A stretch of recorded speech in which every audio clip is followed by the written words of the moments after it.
Alors, La Nuit des Rois, évidemment, c'est une histoire merveilleuse. Bon, alors on raconte plusieurs types d'histoires sur cette histoire. Déjà, c'est compliqué, parce que... Alors, l'histoire qu'on connaît, celle qui est dans les programmes, c'est celle de deux naufragés qui arrivent sur les côtes étranges de l'Illyrie, qui est un pays lointain, on va dire le plus loin possible de l'Angleterre. Il y a deux vagues petites principautés, de petites cours, dans un paysage vide. Et des jumeaux font naufrage. Bon, un des deux, le garçon, est supposé mort. La fille, jouée par un homme du temps de Shakespeare, ce qui rajoute une chose qu'il ne faut pas oublier.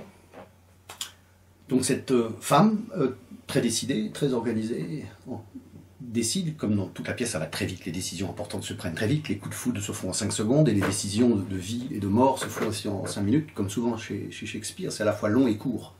Ce qui est déjà très beau, cette histoire de temporalité, cette vitesse très étrange, qui a lieu à plusieurs fois dans cette pièce. Donc cette femme décide, pour se faire admettre, dans la cour d'un espèce de prince, d'un duc mélancolique et hypocondriaque, et qui ne sait plus où il en est, et qui a perdu l'objet de son désir, eh bien, pour ne pas se faire sans doute rapter, violer, capturer, puisque ce sont des terres de pirates, bon, de se faire passer pour un homme et se faire passer pour un castrat ou pour un eunuque. Il y a un jeu sur ça dès le début de la pièce, bon, en tout cas pour un musicien, qui va pouvoir infiltrer la cour et tout simplement pouvoir survivre dans un monde hostile. Et passe pour un homme, évidemment, le duc mélancolique qui reçoit cet homme tombe amoureux sans le savoir de la partie féminine de cet homme sans s'en rendre compte. Lui-même étant à la fois, ne sachant pas lui-même si ses désirs sont trop féminins ou trop masculins, il ne sait pas où il est. Et toute l'histoire de la pièce, ça va être de lui trouver un objet. C'est-à-dire ce garçon, il ne sait pas où il est du tout. Et il faudra une pièce entière et un scénario, je vais le montrer, pour pouvoir le guérir, ou tout au moins lui proposer un âge d'or final qui va être la fin de la pièce. Bon. Donc, évidemment, donc ce duc tombe amoureux sans le savoir et il envoie ce jeune homme, donc avec des habits d'homme, comme émissaire de la femme qu'il croit aimer. Mais cette femme tombe évidemment amoureuse de ce jeune garçon. Et voilà. Et à partir de là, on imagine, à partir de ce déguisement, de ce travestissement, toute la pièce est tordue et mettra un certain temps, non pas à se remettre droite, mais à proposer une autre solution. C'est ça le... Parce que souvent on dit de cette pièce, les gens disent « Ah, toute cette histoire de transsexualité, de transgenre, de déguisement, revient à la fin, tout revient dans l'ordre, puisqu'on retrouverait un peu d'hétérosexualité à la fin. » Et en fait, c'est l'inverse que propose la pièce, on en parlera tout à l'heure. Et c'est l'une des raisons pour lesquelles on peut la lire aujourd'hui, peut-être de manière plus vive encore que jamais, il me semble. Voilà, donc on peut raconter ça comme ça, mais on peut aussi raconter, je sais pas, par exemple, prendre un autre personnage, prendre un autre destin, et dire, par exemple, un duc, on vient d'en parler, décliniste, à tête d'ours, il s'appelle Orsino, une espèce d'ours malade, et misogyne, veut violer un jeune homme pour l'arracher à la femme qu'il aime, etc. C'est-à-dire qu'on peut, si je voulais vous raconter l'histoire, prendre chacun des destins de chaque personnage, et finalement, on se rend compte que ils se modifient tous dans la pièce. C'est-à-dire qu'il n'y a pas de personnage fixe. Donc au fond, si on pousse un peu la lecture, on est dans un espace quasi romanesque. C'est ça qui est très frappant. Bien sûr, cette pièce doit se lire aussi, si on le souhaite, comme accompagné de mise en scène, enfin, ou tout au moins comme préparatif à une mise en scène. On peut le lire accompagné d'une idée du théâtre, ou en prévision d'une pièce, mais on peut la lire aussi, je pense, indépendamment, comme un objet extrêmement tourné vers lui-même, c'est-à-dire autonome, et dans lequel, j'allais dire, les sentiments, les affects, les émotions, les destins se modifient en permanence, de manière extrêmement fine. Et plus on lit cette pièce, plus on est étonné de la variabilité de chacun. Voilà. Au fond, ce qui est excitant, très excitant dans cette pièce, c'est que ce scénario, et encore une fois, on pourrait faire plusieurs scénarios en fonction des yeux, si on se met à la place de chacun des personnages. Il me semble que le scénario est à l'envers. C'est parce que ces gens-là ont tous, on va dire, un problème, comme on dit, ils ont un problème avec l'objet de leur désir, ils ne savent pas où ils sont, ce qu'ils doivent devenir et qui ils doivent rencontrer finalement pour sortir d'un nœud psychique extrêmement compliqué, qui sont, en général, ils sont tous, certains sont en deuil, d'autres sont en manque, enfin bon, chacun bute sur son propre destin, sur sa propre identité sexuelle, politique même, enfin il me semble, sociale, bon. Et du coup, il semble que le scénario que propose la pièce, c'est-à-dire cet imbroglio, est une réponse à des angoisses extrêmes. On va voir que ces angoisses ne sont pas simplement sexuelles, elles sont cosmologiques, politiques. C'est pour ça que cette pièce est prodigieuse. C'est parce que, au fond, ces gens-là ont besoin d'un scénario qui va les guérir. Il s'agit donc d'envoyer une boule. D'ailleurs, l'idée de cette boule, cette trajectoire.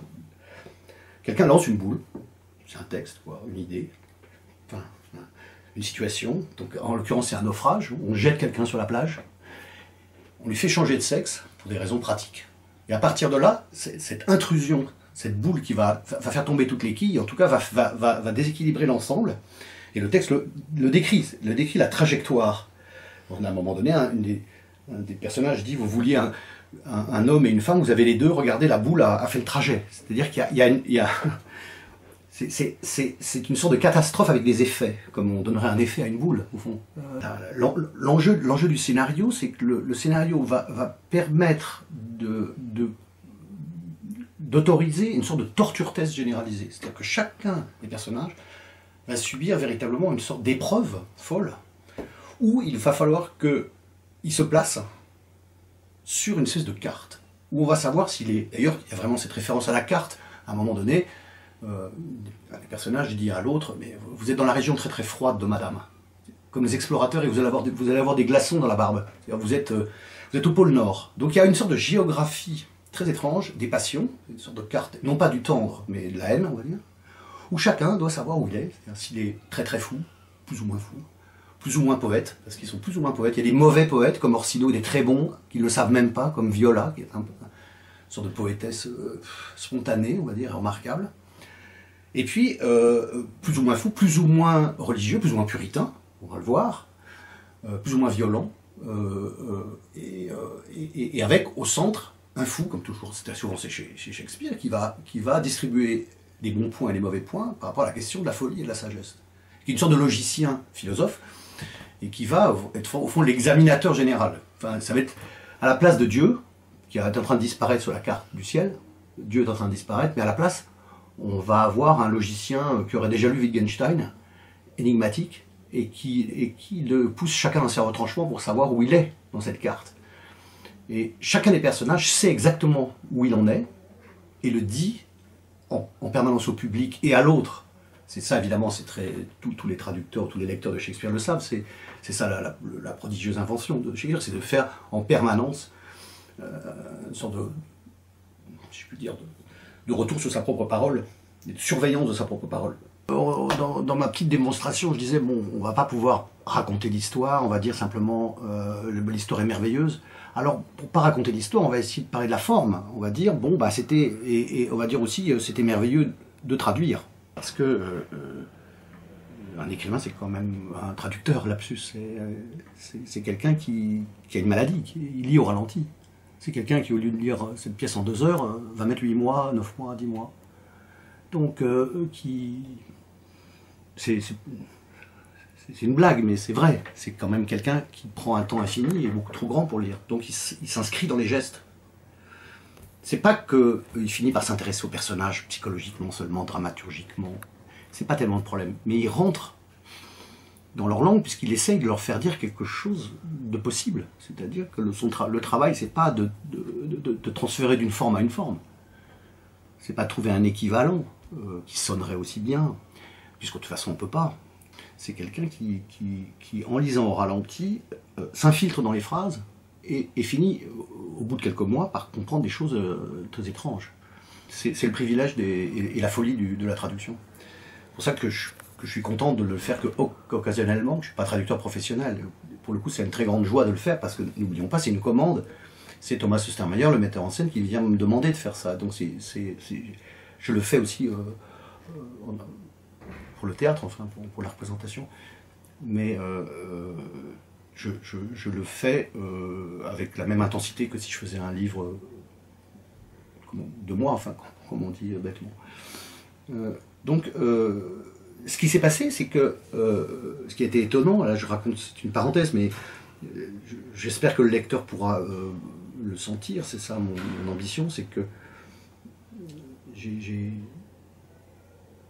au bout de quelques mois, je trouvais de nouvelles choses. C'est-à-dire, je me disais, ah, comment c'est possible?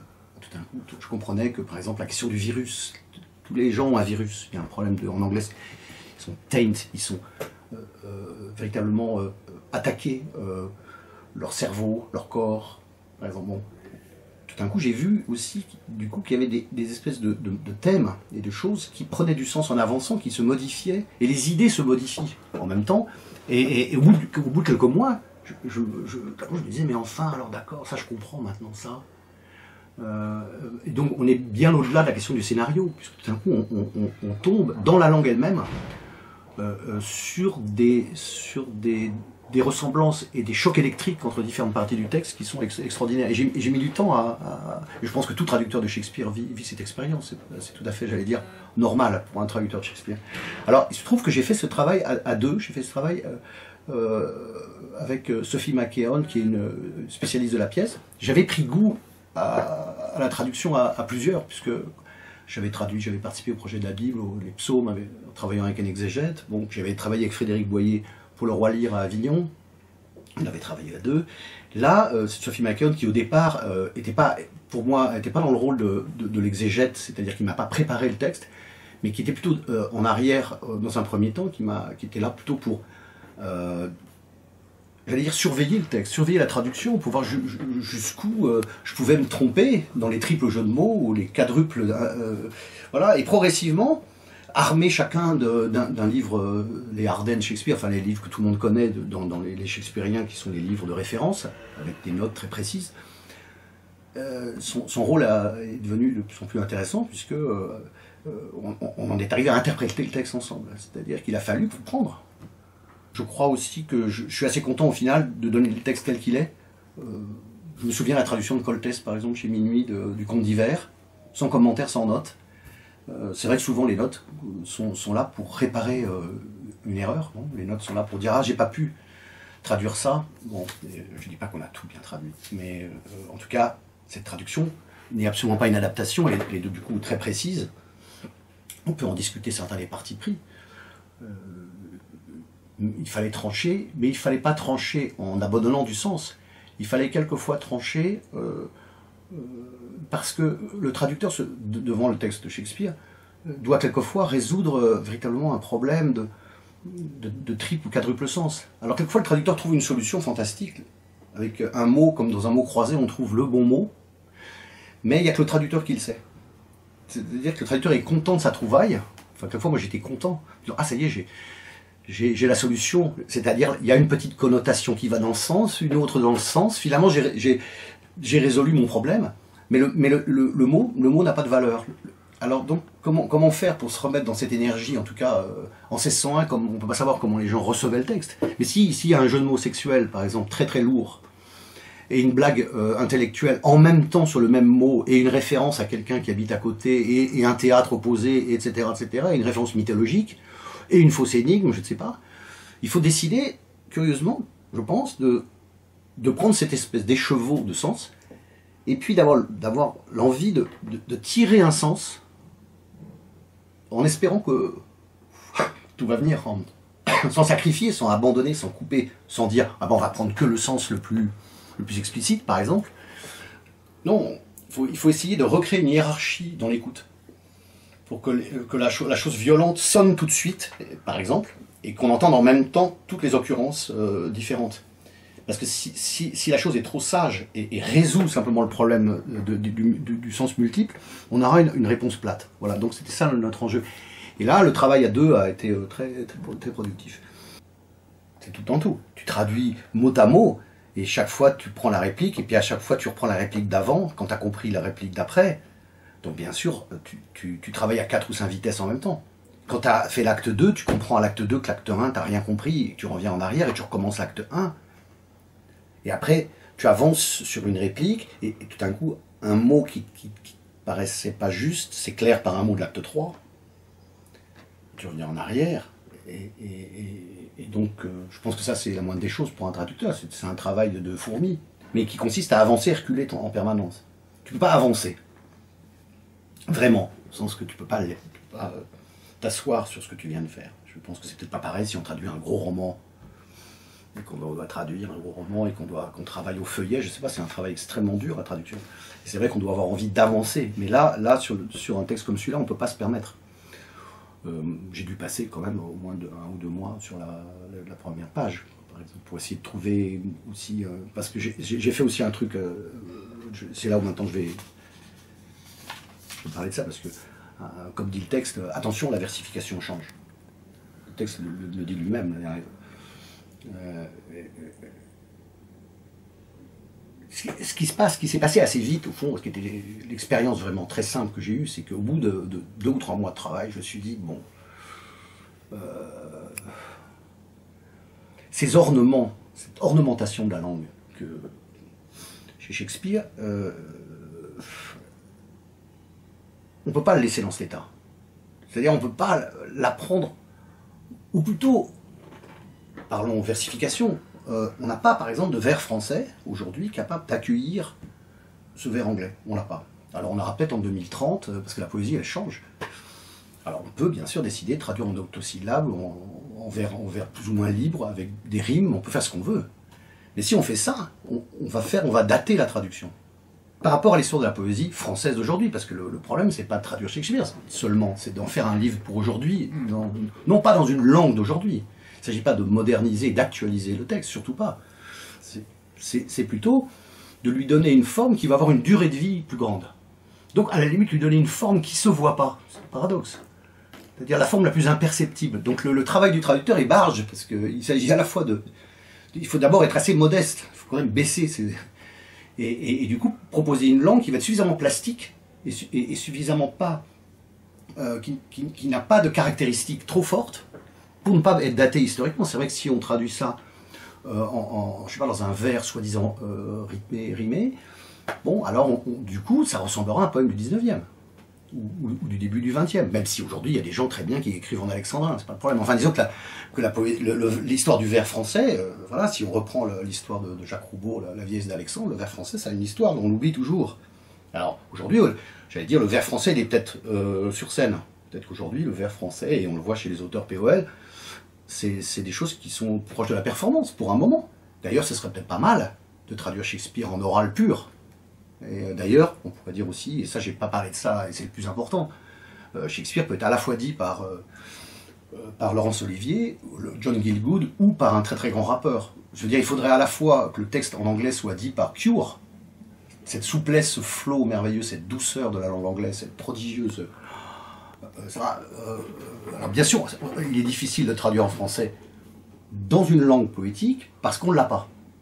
Alors on l'aura peut-être. Donc ma traduction, elle est en attente. Stamayer, lui, il voulait qu'on traduise en prose tout de suite. Pourquoi? Mais pas pour les mêmes raisons que moi. Lui, il le voulait pour des questions de fluidité. Normal. Lui, il a dit, quand il traduit, quand il monte des pièces en allemand, la plupart du temps, des Shakespeare en allemand, il demande à des écrivains allemands de lui donner une langue la plus souple, la plus rapide et la plus nerveuse possible. C'est tout à fait normal. C'est ça, c'est son désir de mettre en scène. Mais en fait, moi, c'était pas mon objectif. Mon objectif, c'était de faire le mieux possible avec la langue que j'avais à l'origine. Et donc, je l'ai traduit en prose dans un premier temps. Alors, évidemment, l'intérêt de la prose, hein, c'est que vous êtes obligé de vous intéresser à ce que disent les gens vraiment. Si vous traduisez en poésie, ancienne ou pas, du coup, elle est traduite dans une langue qui serait la langue de la poésie. La poésie, c'est une langue aussi. C'est une... Voilà. Donc, le traduire en prose, c'est enlever la forme. Alors, évidemment, on se retrouve avec un truc où les gens sont obligés de dire des trucs. La vérité. Qu'est-ce qu'ils disent? C'est quoi l'histoire? Donc, le traducteur qui est lent, va déjeuner, laisse le héros la main en l'air en train de dire un truc, et revient et dit, mais enfin, il ne peut pas parler comme ça, c'est pas vrai. Puisque chacun des personnages a un rapport lui-même à son ornementation, en fonction de son milieu social, de son ivresse, parce que n'oublions pas qu'il y a 2 chevaliers bourrés, la pièce entière, qui ont donc un rapport à leur propre langue. Il y a des ornements alcooliques, qui est un autre trip dans la poésie, hein, la poésie alcoolique, je ne sais pas si ça existe comme genre, mais là on l'a. Et chaque personnage est extrêmement conscient, plus ou moins conscient, enfin, de la qualité ornementale de sa propre langue. Et il n'arrête pas d'ailleurs de dire aux autres, il est fier. Voilà. Et comme ce sont des batailles de mots, puisqu'il n'y a plus de chevaliers, c'est pour ça qu'on ne peut pas le traduire en alexandrin. Si on traduit en alexandrin, on va faire un effet Ivanhoé, on va dire « Oh ma douce amie, mon brigand, mon rascal », et on va se retrouver dans un Thierry Lafronde. Shakespeare se moque énormément des faux chevaliers, des faux troubadours dans cette pièce. Donc on aurait du mal à reprendre au sérieux, et les bagarres, on l'a vu, c'est des gens qui se battent, une femme déguisée en homme qui ne sait pas se battre avec une canne qui se bat avec un alcoolique. C'est quand même des combats de chevaliers d'arrière-garde, on va dire. Du coup, si on traduit en prose, on va être obligé d'essayer de comprendre ce que disent ces gens et quel est précisément leur rapport à leur propre langue. C'est vraiment très amusant, très excitant. On obtiendra donc un texte plus clair. Mais après, dans un second temps, on risquerait, au bout du compte, une certaine trivialité. Et on perdrait de la forme, si je puis dire. Alors, dans un premier temps, j'ai rétabli, dans 2 cas, j'ai remis la poésie, j'ai remis en poème, si je puis dire, avec une versification très simple, pour indiquer au lecteur qu'il y a déjà dans le texte de Shakespeare prose et poésie. Bon, c'était une manière d'être fidèle à cette division, bon, de donner un signe.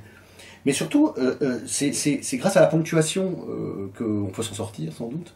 C'est en restant dans la prose, en utilisant peut-être de manière excessive le grand tiret anglais et les 3 petits points, que j'aime pas a priori comme des points de suspension, de produire dans chacune des répliques des niveaux, de reconstruire une architecture. Voilà.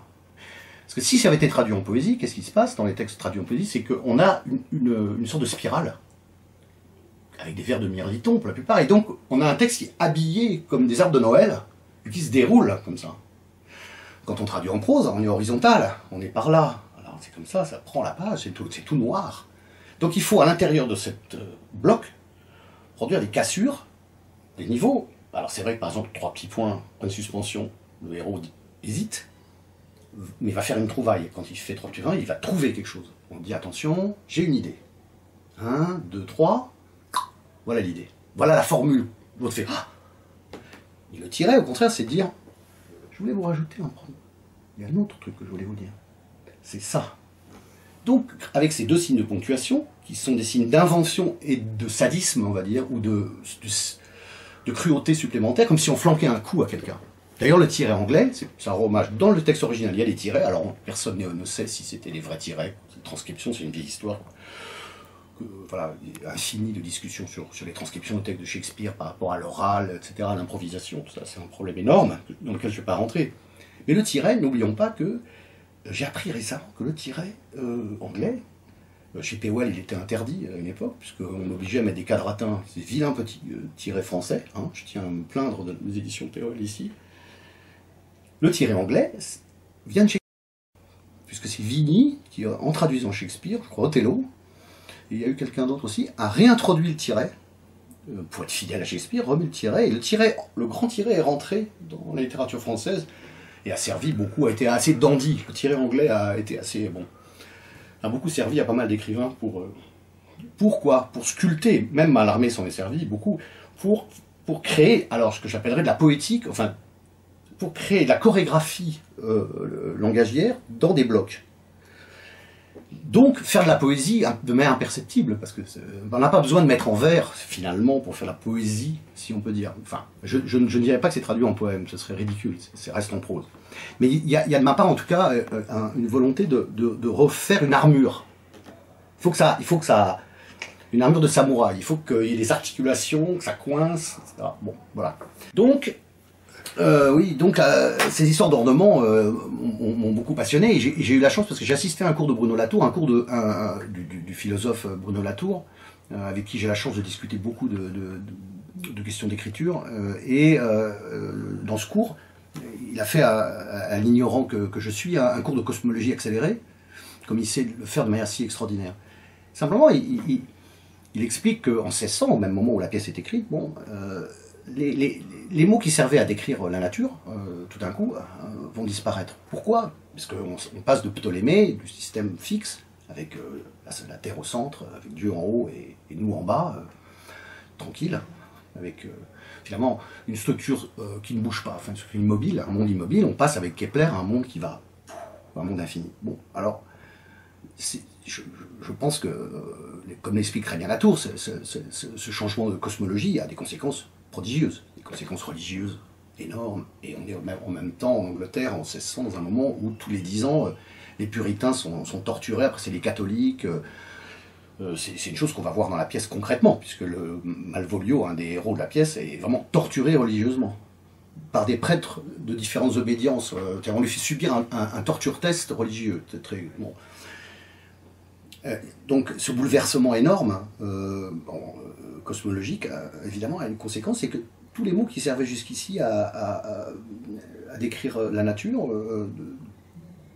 sont inopérants. Et du coup, quand dans la pièce, quelqu'un dit « Ah, c'est mon foie qui parle », et le foie, c'est l'organe des passions. C'est pour ça, d'ailleurs, j'ai traduit l'organe des passions. Les seules libertés que j'ai prises, quelquefois, c'est de faire des choses pédagogiques et de ne pas mettre le foie, mais l'organe des passions à la place. Parce que les gens, à l'époque, comprenaient l'organe des passions, mais aujourd'hui, si on met foie, ils comprendront foie de veau, et ça n'ira pas. Donc, ça parle, tout parle. Les sentiments parlent. Par exemple, dans les structures que l'on croit baroques, ou ornementale, encore une fois, quand on voit que, par exemple, la jalousie elle-même parle dans un conflit. C'est-à-dire que les sentiments d'un être sont des interlocuteurs. Alors, et ça, évidemment, nous, aujourd'hui, comme lecteurs, on ne peut pas comprendre ça, tout simplement parce que les mots qui servaient, qui étaient efficaces, et qui étaient des mots scientifiques, devenus inutiles, sont passés dans la poésie. On les a mis dans la poésie. On les a relégués. Enfin, relégués. Voilà, ça fait 3 siècles de poésie. Et après, c'est assez extraordinaire, c'est qu'on va se retrouver pendant 3 siècles avec des gens qui vont se battre avec des analogies mortes. Après, ça donne Baudelaire, qui est là, il ne sait pas, ça fait un cygne qui descend du ciel, qui se traîne, place du Carrousel, ça donne l'Albatros, ça donne des gens qui ne savent pas où ils sont avec les images.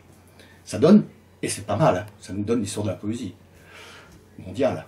Donc c'est une belle histoire, cette disparition dans la poésie. Bon, alors évidemment, là, Bruno Latour, il rajoute autre chose, il dit, bah maintenant, il se trouve que voilà, on est dans une autre histoire, un nouveau crash cosmologique, qui est que, bon, bah la Terre, le monde est infini, d'accord, mais la Terre est finie. D'un coup, la Terre devient une zone critique, comme on dit aujourd'hui. Et il y a d'ailleurs des gens qui ne veulent pas y croire à ça. Comme autrefois, les gens ne voulaient pas croire, l'Église, le Vatican n'était pas du tout contente, et on brûlait Galilée quand même. Quand il disait que ça tournait. Donc bon. Et Shakespeare le sait, ça. C'est tout. C'est pour ça que c'est prodigieux, c'est que Shakespeare le sait, et c'est pour ça qu'il y a ce torture test, et c'est pour ça que je reviens à ce que j'essayais de dire tout à l'heure, il n'y a pas de scénario. Le scénario, c'est un scénario qui permet non seulement aux gens de trouver l'objet de leur désir, mais par-delà ça, pas simplement trouver leur moitié, comme on dirait, ça revient toujours à l'histoire de la moitié dans le texte, la moitié de la pomme, les jumeaux qui se retrouvent, etc. Mais que ce dispositif extravagant, il fallait un dispositif, et d'ailleurs il y a plein de mots en anglais pour dire ce dispositif. Quelquefois ils disent c'est un sport, bloody sport, c'est-à-dire comme une chasse à l'homme. C'est à la fois une chasse à l'homme dans une forêt, un divertissement, une pièce de théâtre, un device, un dispositif scénique, etc.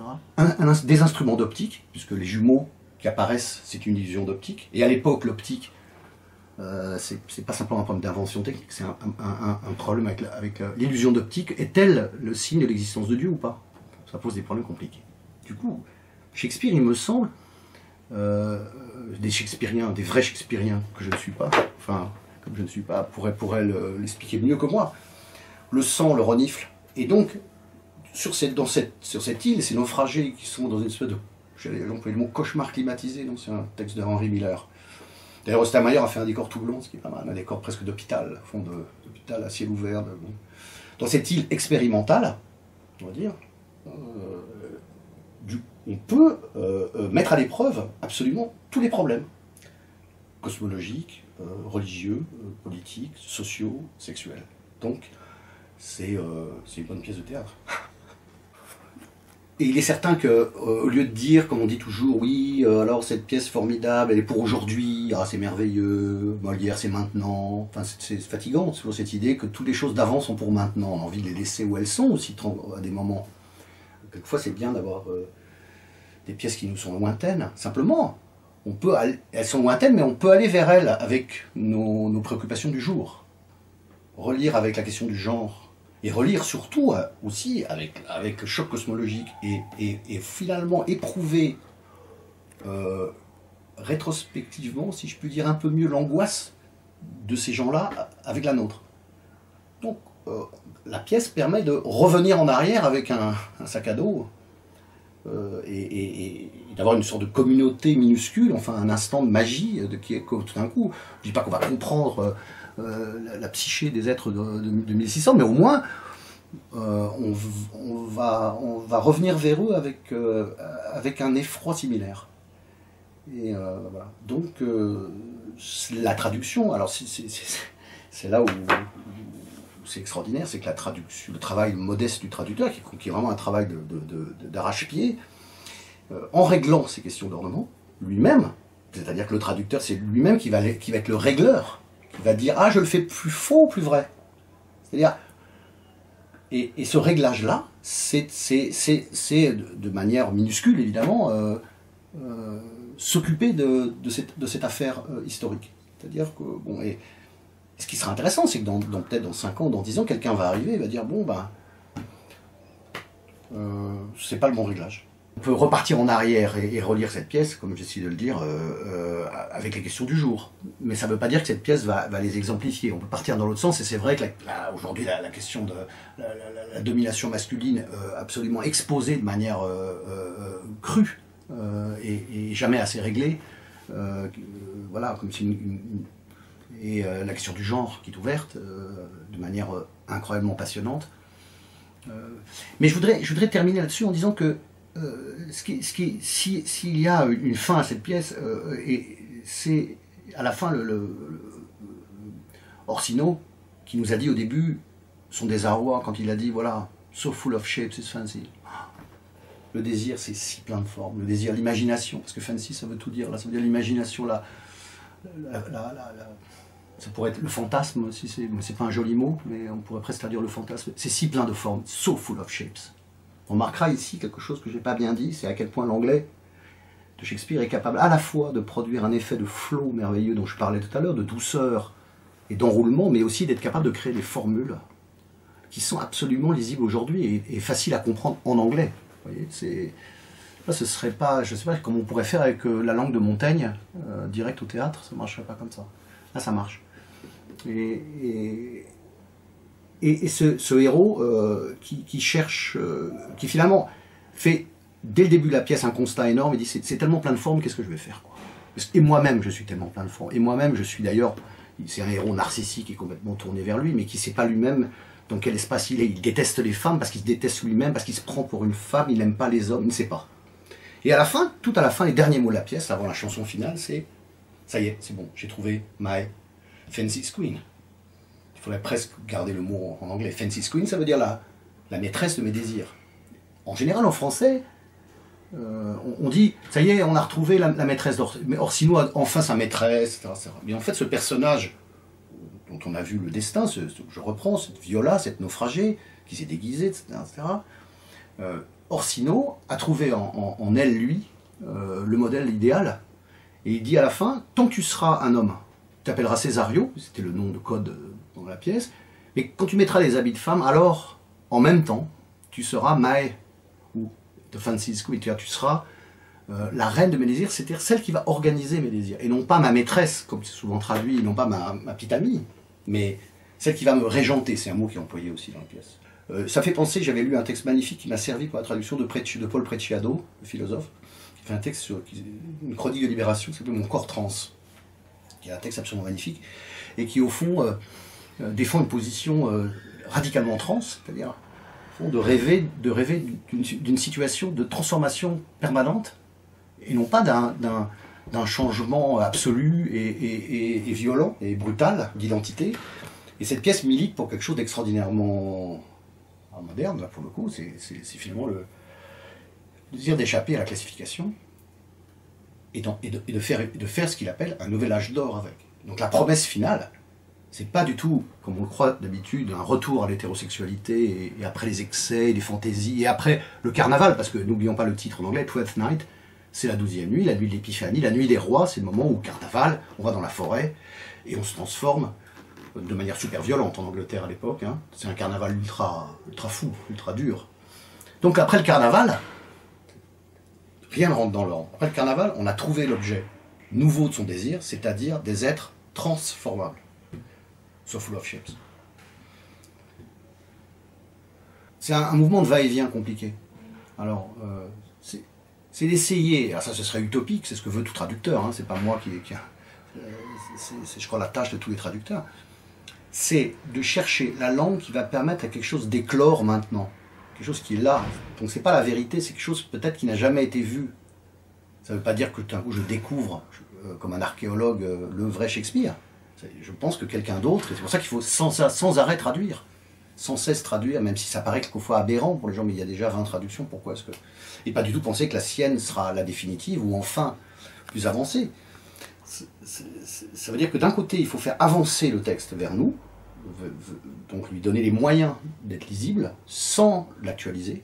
Donc c'est là où ça se complique, c'est qu'il faut aller là, tout en étant repoussé, c'est-à-dire qu'il ne faut pas avoir la volonté, je pense, de le rendre, je sais pas, d'employer des mots du jour. Il faut donc le faire avancer en lui donnant en arrière le plus de durée possible imaginable. Donc moi, par exemple, je ne me comporte pas comme un auteur, au sens que je n'ai pas l'impression d'écrire, de me comporter comme un écrivain. Je me débarrasse de toute prétention à écrire. Simplement, j'utilise ce que j'ai en magasin comme technique d'écriture, mais qui ne viennent pas que de moi, du coup. C'est vrai que quand j'ai traduit les psaumes, je pensais à Apollinaire aussi, simplement parce que, alors ce qui est intéressant, c'est donner à une traduction un temps de maturation de l'écriture, par exemple française, puisqu'il s'agit de traduire en français, la plus large possible. Donc, en même temps, je vais vous dire exactement le contraire. Ce qui est fantastique dans une traduction, c'est quelquefois, c'est non pas de lire l'auteur, mais c'est de lire l'époque. C'est vrai, quand on lit les psaumes traduits par Clément Marot, on a l'impression que, je sais pas, qu'on est à la Renaissance et qu'on est avec des licornes dans des jardins fleuris. Comment ça se fait? Alors voilà, donc ça c'est Vous voyez, je pourrais vous dire dans les deux sens. Et puis, non seulement ça va dans ce sens-là et ça bute, mais après, il faut être capable, si le livre est suffisamment bien construit, d'avoir les moyens de revenir, non pas avoir la prétention de revenir en 1601, mais de remonter en arrière. Donc encore une fois, de se servir des émotions du moment pour comprendre celles d'autrefois. Et en faisant un travail, alors, bon, donc les lecteurs et les traducteurs, du coup, sont des historiens paradoxaux.